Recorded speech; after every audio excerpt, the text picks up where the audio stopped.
I also appreciate a man who can stand up and deliver that level of communication and make your brain start to kind of hurt a little bit in the process of digesting so many powerful ideas as well as sticking to an overarching theme.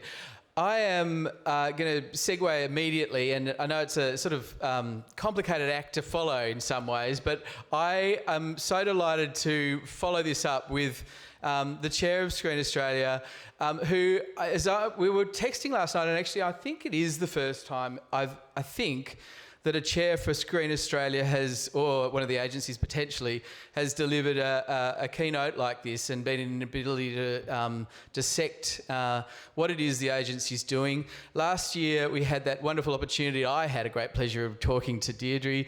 This year we get to follow it up with a whole directional piece from a man who's very passionate about our stories. He's had many different hats. I am delighted that he's here today. Please come up on stage, Mr. Michael Ebeid. Give him a welcome, please. Thank you, Matt. Thank you. Thank you very much, Matt. Wesley, my brain hurts. I don't know how I'm going to give a speech after listening to that because you provided such an incredible, thought-provoking set of ideas. There wasn't just one, but there was a lot in there for us to think about. So thank you for taking the time to put that together for us. Matt, you have reinvented yourself many, many times over.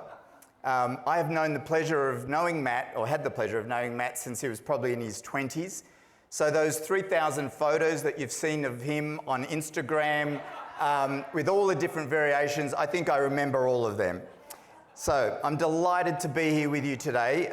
It's wonderful to be here, and it's so good to see so many familiar faces walking around the hotel, bumping into people today.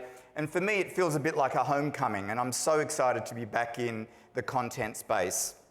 It's been wonderful. I'd also like to pay my respects to traditional owners of this amazing part of the country that we're on.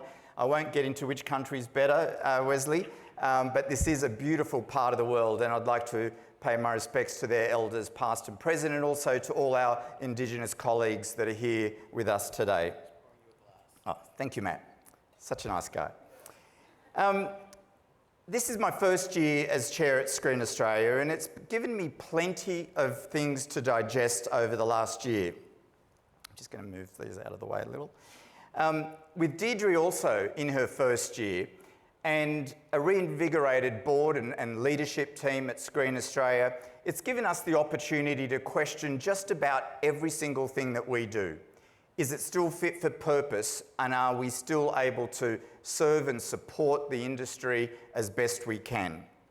And so we've looked at everything with fresh eyes. And I believe, and I suspect a lot of you do as well, that the industry has probably changed more in the last 5 years than it has in the last 50 put together. There's been so much change from how content is made to how it's funded, to how it's discovered, how it's watched, where it's watched, and how it's played as well. And the transformation has been absolutely profound. So therefore, for me, I think if we're not all thinking about how to do things differently, how to produce, how to create, how to distribute the content, and how to develop new financing models, many of us probably won't be in the room in 5 years' time, because we've got to be able to evolve our businesses, our thought processes to adapt to this new world. That's why in developing Screen Australia's strategic direction, we've really become relentlessly focused on being future-focused about how best to support the industry and deliver on our purpose during these times of disruptive change.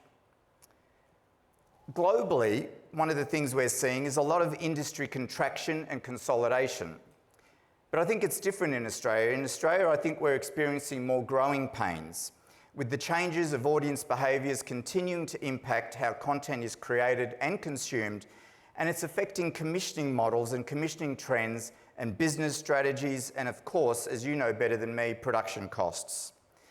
These changes, I think, set against the backdrop of declining revenues for traditional broadcasters, together with an overall volatile financing market, has created some real genuine challenges for all of us.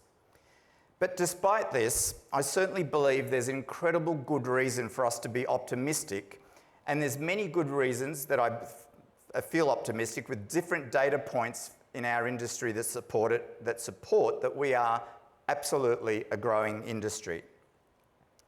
Firstly, the year-on-year increases that we've seen at Screen Australia in the number and in the value of applications received for our funding has increased dramatically. But it's also meant that we're unable to keep up with demand. 5 years ago, we were able to support roughly about 50% of the applications that we received. In 23-24, we were only able to support about 30% of our applications. And in this current year, we're probably tracking somewhere between 25 and 27% of being able to support those applications.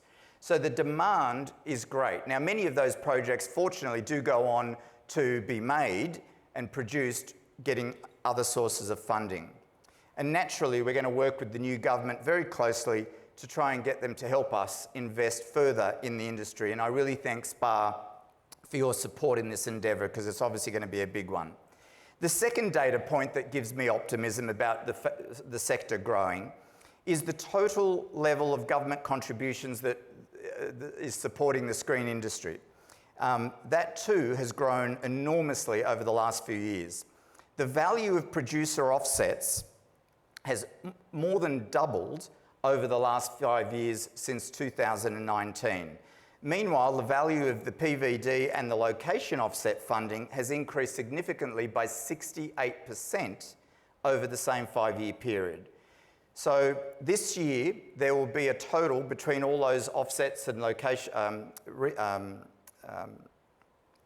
location offsets and the rebates, there will be about $1 billion of support from the government to the sector. $1 billion, and that's more than doubled from 5 years ago. Then when you add on top of that, the $200 million that we receive from the state funds, that's $1.2 billion. And again, in the state funding, that's also close to doubled in the last 5 years. So there's a lot to be optimistic about with the level of activity in the industry.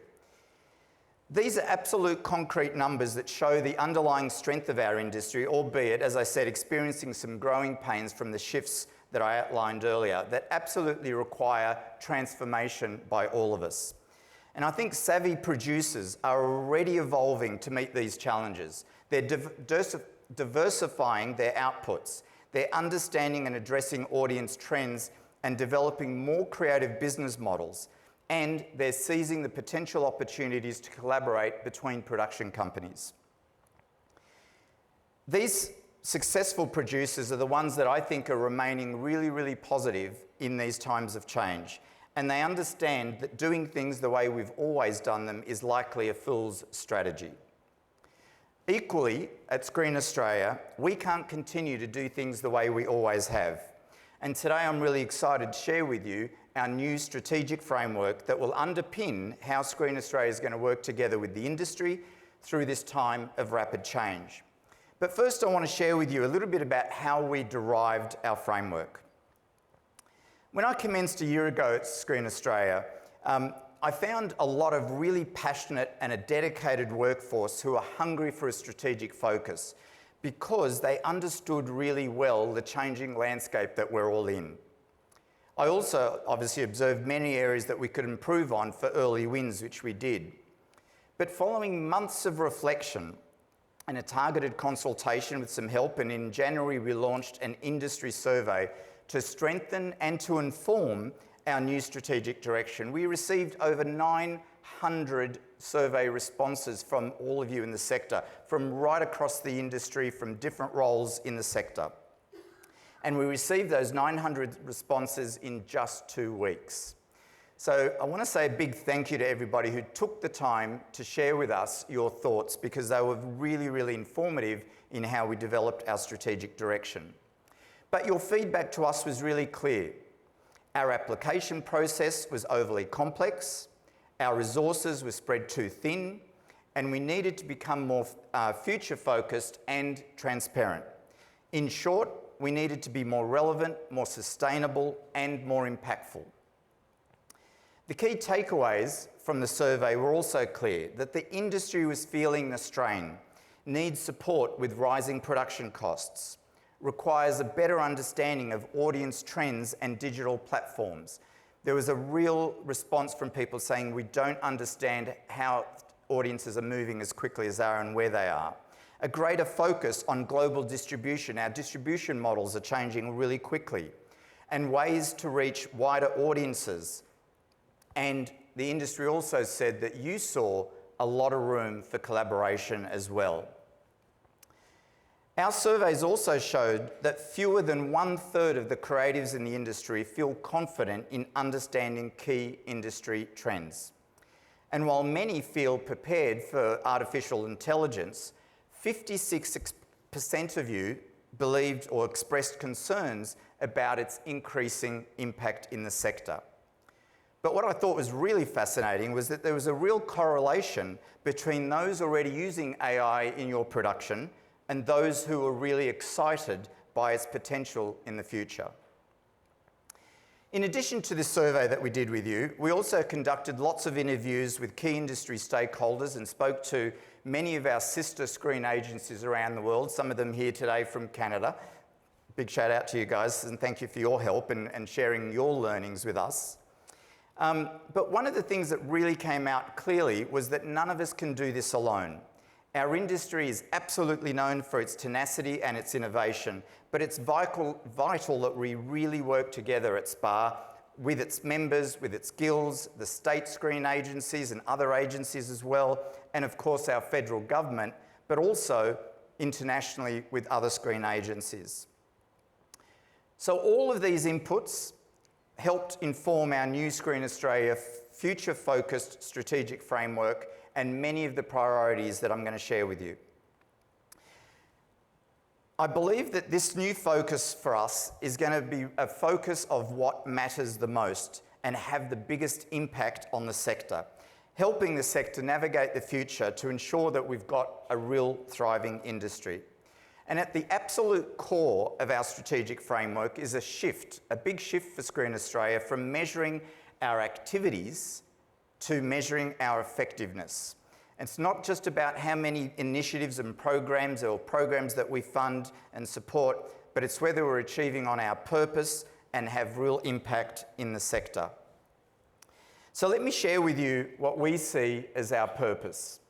It's absolutely to help build a vibrant and viable screen industry that reflects both the depth and diversity of Australia and Australian stories. Much of what Wesley was talking about earlier, the importance of those Australian stories can't be emphasised enough. How are we going to deliver on this purpose is through 5 key pillars that we see: through empowering the industry, enriching it, enabling it, engaging with our audiences, and helping to elevate the sector.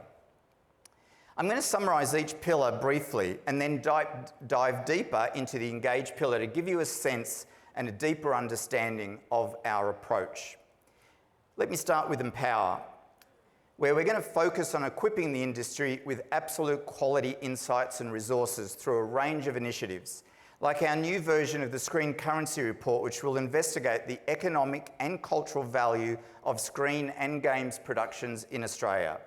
An enhanced Viewfinder series will provide insights into audience behaviours and trends and what they like watching, guiding all of us onto how to better connect with audiences and especially where they are. A refreshed PICA report, the Production Infrastructure and Capacity Audit. It's a mouthful, but it's all about offering deeper insights into the various challenges that are impacting the growth of our own workforces as well as the demand on our facilities. In short, Screen Australia wants to be the source of truth of insights, market intelligence, and relevant reporting.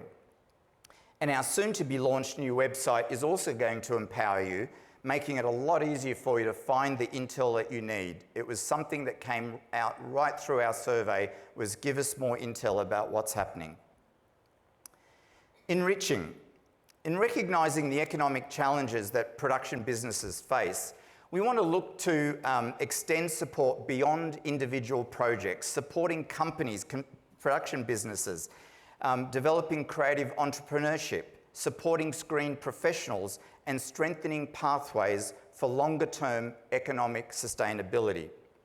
For example, for us to have a strong and inclusive industry, we want to foster screen businesses with financial sustainability programs for producers, talent development initiatives, and provide a private investment toolkit to help access alternate funding.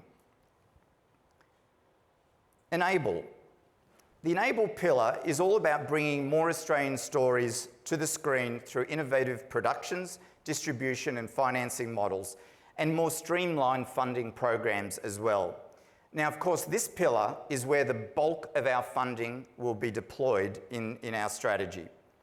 So, for example, we absolutely need to simplify our narrative and doco guidelines for the industry and our application processes. We know we've got to do that, and we've started doing it. Imagine if we had an application process, one application process that you could reuse between Screen Australia and the state screens as well, not having to re-enter the same data over and over for different applications. It's something that we absolutely aspire to do, and the purpose of that, or the driving factor, is making it easier for producers. We want to open our support and extend it to include short films. We know that short films is a great incubator for talent and experience. So that's really important. We're going to prioritise funding programs that deliver meaningful and systemic changes, especially around First Nations, documentaries and children's stories. Now, this next bit I'm really quite excited about, because we believe that there is great value in the industry working together towards a common goal. Screen Australia will soon kick off a project collaborating with people right across the sector to figure out what is our North Star as a sector. What is our shared strategic vision that unites all of our efforts and our ambitions together? And you only have to look at the music industry or the tourism sector to see how a united industry with one common goal that we can all look to as a North Star can make a big difference to the sector. So I'm really excited about that, and I suspect Tracey and I will have a bit of a chat further about that later. Now, of course, audiences are at the heart of what we all do. And one of the biggest shifts we've seen in the industry is audience behaviour. What and how people watch has changed dramatically over the last 5 years. And I'm sure will change again in the next 5 as well. And that's why one of our strategic pillars is all about engage. It's about engaging us and engaging our Australians with Australian content, connecting Australians with stories that resonate with them across whatever platform they use. So to track our progress in this pillar, we're going to introduce 2 very clear measures that we're going to measure annually. The proportion of Australians who value Australian screen content and the proportion of Australians who are aware of Australian screen content.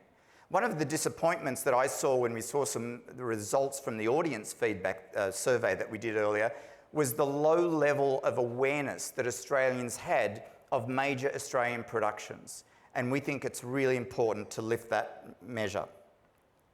So to move the needle on these metrics, we're also changing how we work at Screen Australia.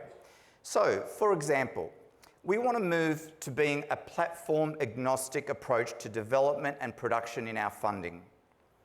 I thought that would have got you a chair. But I don't think it really matters anymore what platform you're on. We want to back the best ideas regardless of format and platform, which I think will also see a lot more digital-first productions in line with where our audiences are today. We're introducing audience testing into film development, aiming to lift the conversion rate from development to production.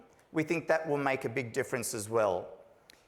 And in doing this and being able to make better decisions, we need audience reach and engagement data from the funded projects that we invest in so that we can better understand and evaluate the impact that they're having to further aid better decision making for us going forward.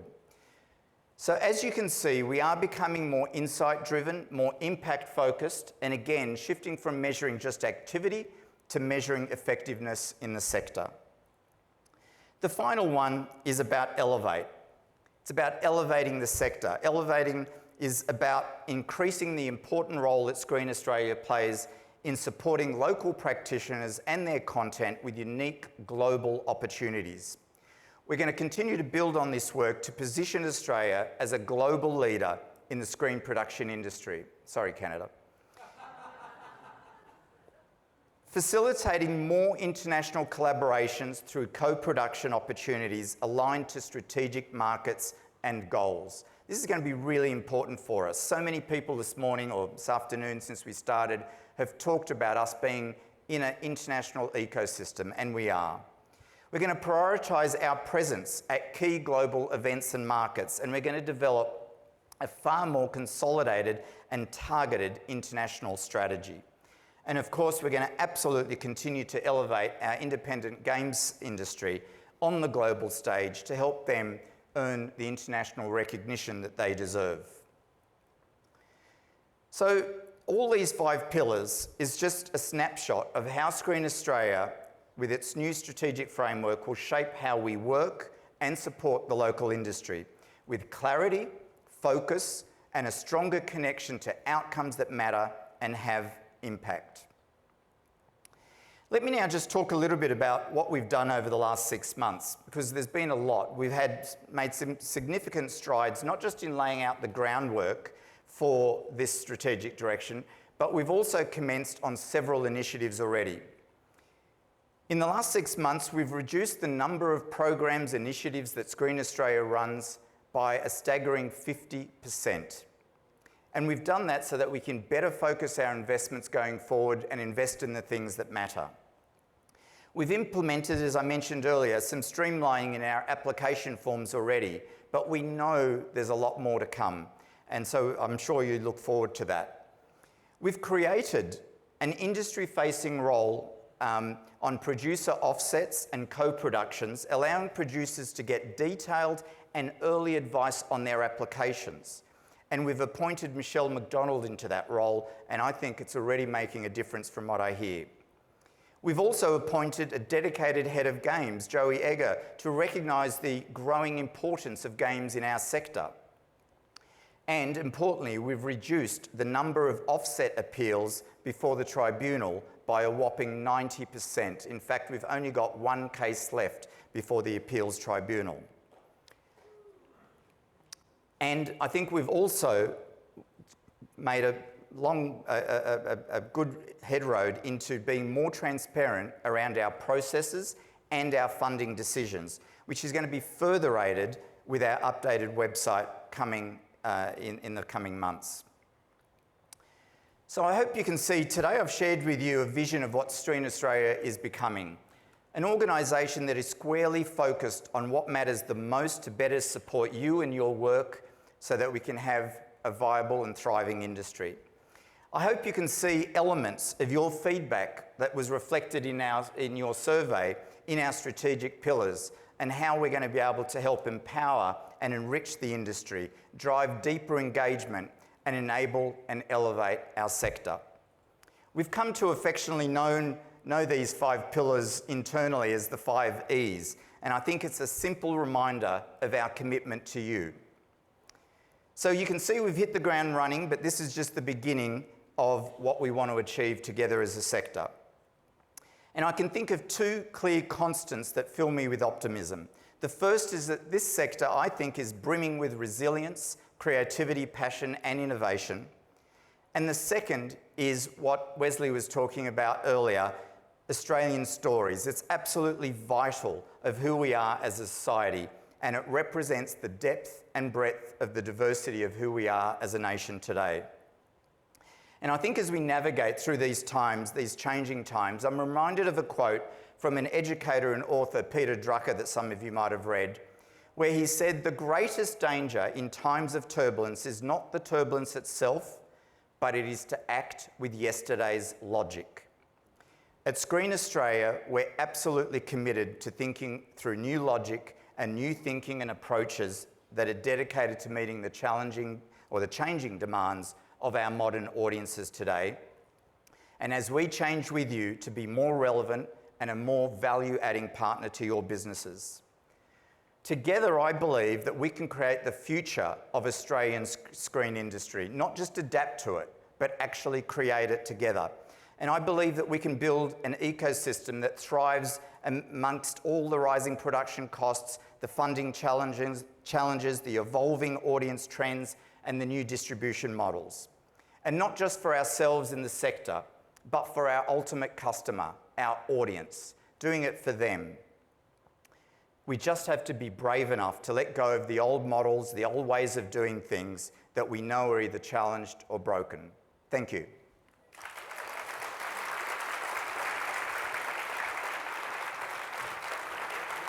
Yeah. Could you welcome Tracey Viera up on stage. Mike and Tracey are going to take to the centre of the stage and they're going to continue the conversation, I think now. Is that right? Yep. And they'll forever be known as Mike Ebeid's 5 E's, of course, but they're fantastic to hear and see all of that work delivered in that way. I appreciate the skill that it takes to do that. Go. Oh, reel. Got to show our sizzle reel. Everyone else has shown their sizzle reel. There we go.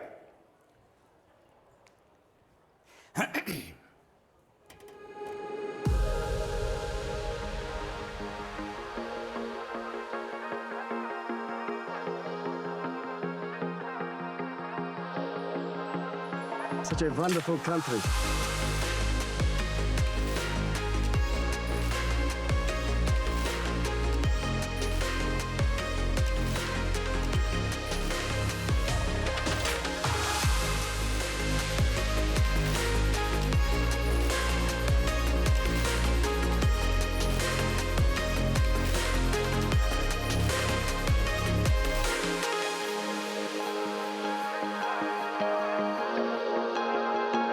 Talk to me. I'm proud of who I am and who I'm becoming.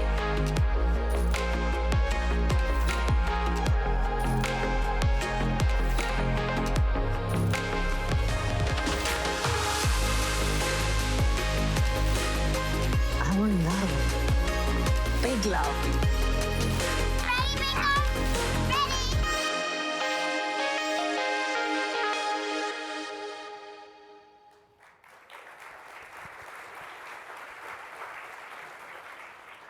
Thanks, Michael. I found that fascinating, and I'm sure, like a lot of people, I'm really excited about some of the things that you've talked about. But I think one of the things in the last 24 hours that we've been talking about a lot is the devil's in the detail. So I just want to quickly ask around the process of, I guess, where to from here in terms of the strategy. I would have loved to have shared a lot more of the detail, but you only gave me 20 minutes. So, but one of the things that we're doing now, as you know, anyone who's been involved in strategic planning and building a plan in a company, so we've built the foundations of what we want to do and what we want to achieve, and we're now working through each of the pillars to figure out what are the most important initiatives that we've got to do and put people's names and deadlines against all of those initiatives. And Deirdre, I think we've got in the 5 pillars, we've got 10 key priorities that we want to be able to deliver on over the next 12 months. It is our sort of 3-year plan, and I think what we've built in this strategic framework is an ability to be able to change and bring in different initiatives as we experiment, and that's a key part of what we've got to do. Some things will work, some things may not. The industry might need more focus on data and insights than maybe we thought, etc. And of course, if we're fortunate enough to be able to get an additional bit of funding into the organisation, it will probably allow us to have a few more priorities that we can focus on as well. Yes. I love that in terms of coming up with a strategy, there was a lot of research with industry. And I'm really interested to hear from you based on that feedback and other things you've been hearing since you've been in this role, and of course you've been in the industry broader than this particular role, what do you see as the greatest opportunities and the greatest challenge for the screen industry today? I think the greatest opportunity is to be creative in our storytelling. We have a tendency, I think, to be safe. And I think really good storytelling, we need to be innovative in how we do that and come up with really creative ways to tell stories differently. And that's, at the end of the day, we live in a world where our audiences are demanding that. They want something different every time they sit down and watch a piece of content. Yes. And we can't be same as what Hollywood's producing or other parts of the world. So I think finding our own niche in being more creative is a real opportunity for us, because we are quite a unique nation in so many ways, not just our landscape, but our culture, our multiculturalism, and the fabric of our society is like no other. So embracing that to be more creative, I think, is a great opportunity. We have so much potential in the stories that we can tell.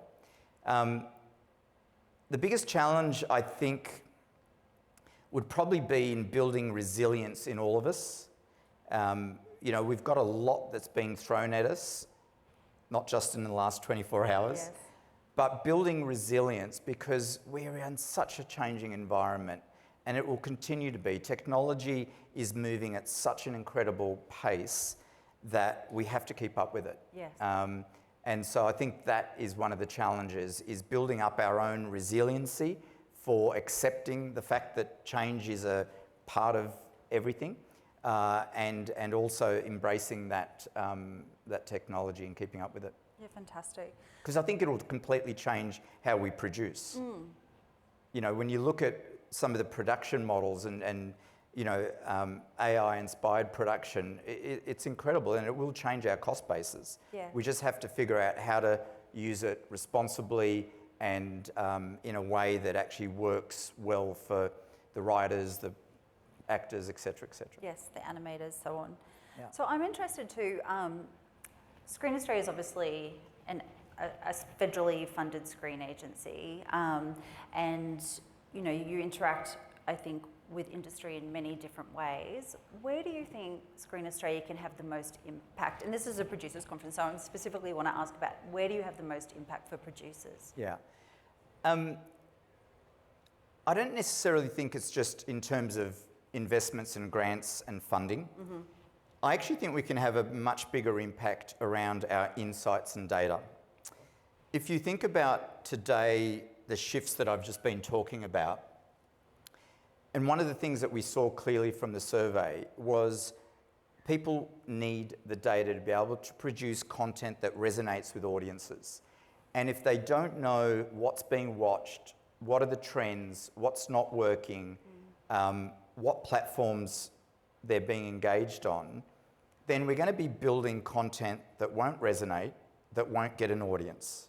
It might get an award, but it may not get an audience or resonate with the audience. So, you know, when I talk to some producers now, and some of you in the room would know this better than me, when you get something commissioned by one of the big streamers, because of the algorithms, they know exactly what they want in the first 3 minutes of a show. In the first 10 minutes, they want the characters evolved this way, in the you know, etc. And it's very prescriptive. Why? Because the data tells them what works and what doesn't, and when audiences switch off. We've never had that before. We've never known, you know, when you sit down at 8:30 and watch a show on the ABC, whether people have switched off after 5 minutes or 20 minutes. Yes. And what was it about the content? So data is really important. The more data that Screen Australia can share with the industry about what's working, what isn't, what our audiences are doing, what's you know, the different genres that are resonating and the types of storytelling that's resonating, I think providing those insights is going to be really important. But also insights, not just in audience insights, but I think providing insights in terms of market intel as well. So we're in a very fortunate position where when we're not doing grants, but we're doing investments, we get to see the contracts. And we have, I think, a unique role where we can help the producer to say, actually, this is not industry best practice. You can do better here, and we'll help the producer be able to get a better outcome. And I think getting that market intel about what is good practice, going back to Kate's comments earlier, about helping those who may not have the market power in a negotiation, again, that's intel that is invaluable, I think, to the sector, and we want to make sure we share that and we help producers be able to get a better deal. Yes, interesting. I mean, obviously that'd be really useful. Understanding the data is, because I think there's one thing to have a lot of data and information, it's understanding how to interpret that. The insights, yeah. It's the insights, that's what's going to be so useful. Yeah. You talked a little bit in your presentation about producers working together, like different production companies coming together, the way that we have to evolve really for a changing industry. Do you think we need to be more ambitious? Absolutely, I do. I think ambition is what drives a lot of the creativity in the sector, and that's what is the difference, I think, between a successful producer and somebody who's struggling. Without that ambition, what have we got? I think to be creatively ambitious is the key to this, because that's what's going to cut through and have a piece of content that really is surprisingly different for an audience.